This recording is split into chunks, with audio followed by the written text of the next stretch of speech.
I think that we're used to dealing more with moms by virtue of oftentimes, although I think I always struggle with this because it's going to come out as a gross generalization, but just in terms of probabilities, it's more likely that a mom is going to be, and if it's a mom and dad dyad parent group, then it's more common in my experience for moms to be present more frequently in the hospital. So there's that piece. And I agree with all that we've said before about not making assumptions about why that is, or casting aspersions, or making the false assumption potentially that the dad is not involved or the dad is not aware. So I think there's that piece. I think there are other pieces too. One is, and again, gross generalization coming, in my experience, moms and dads often generally react differently to certain situations. That I can't count the number of times people have said something like, dad's kind of quiet, he doesn't say much. And the unspoken assumption is there's not much going on there. And I'm like, no, there's a whole lot going on there, but maybe he's just not revealing it for all the world to see in real time.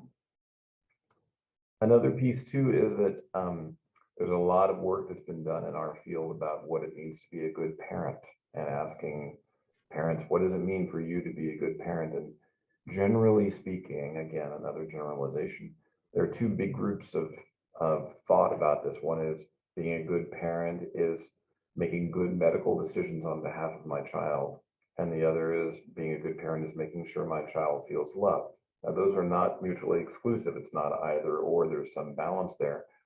But studies have also shown that mothers tend to be in the second group and fathers tend to be in the first group, like not always. And so I think there's a temptation to sort of do the problem solving with dad and provide the emotional support to the mom. The other thing too is, and this is speaking as a male physician, I think that it is a little bit more complicated when you're dealing, like I'm going to say it kind of colloquially, with guys. Like I'm a tall guy. I'm aware of my presence in a room. I'm aware of gender and power imbalances. And so there are female members of my team who are much more likely to go and give a mom a big hug than I am, because I don't know how that's going to be received, even if I feel called to that.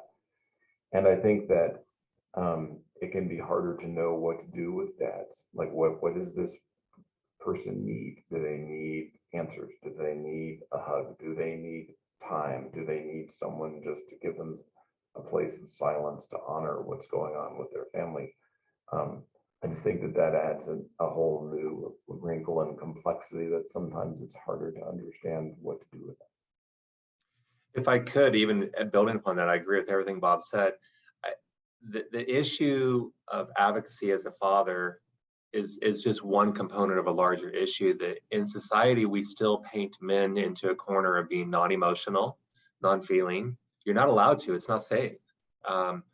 And while I think, the tide is beginning to change in that somewhat, but we're still not allowed to be who we are and feel and express what we're actually feeling. And so again, through real experience of my journey in clinical situations, whether we got bad news or we're going through a hard moment in a hospital room, providers would turn to mom and say, how are you doing? Okay, a hand on the shoulder, and turn around and walk out the door with no acknowledgement of me even being there, or that I'm sitting there crying, or that I'm feeling the same pain or fear that mom is. But, oh, mom, are you okay? And then just to walk out the door and not even acknowledge me and what I may be going through. And unfortunately, her mom and I have a good relationship where we understood the dynamics. We worked well together through all of that, and her mom's a wonderful mom. And so we just created a natural connection in how we navigated all of that and handoffs and stuff. But it's an emptying feeling to be feeling the same or similar, right? Fear and sadness that the other parent is, and yet not being acknowledged at all. It's wrong. It's just wrong, because I guarantee you can have the, I've met Bob. He's a big boy, but I guarantee you, if he's sitting there and his child, or even I believe he felt this through faith, the sadness that you feel, and just because you're big of stature and you're a man doesn't mean that you don't feel it. It's the wrong assumption, and we need to start acknowledging that more. We need to start allowing space for men to be feeling safe to express that as well.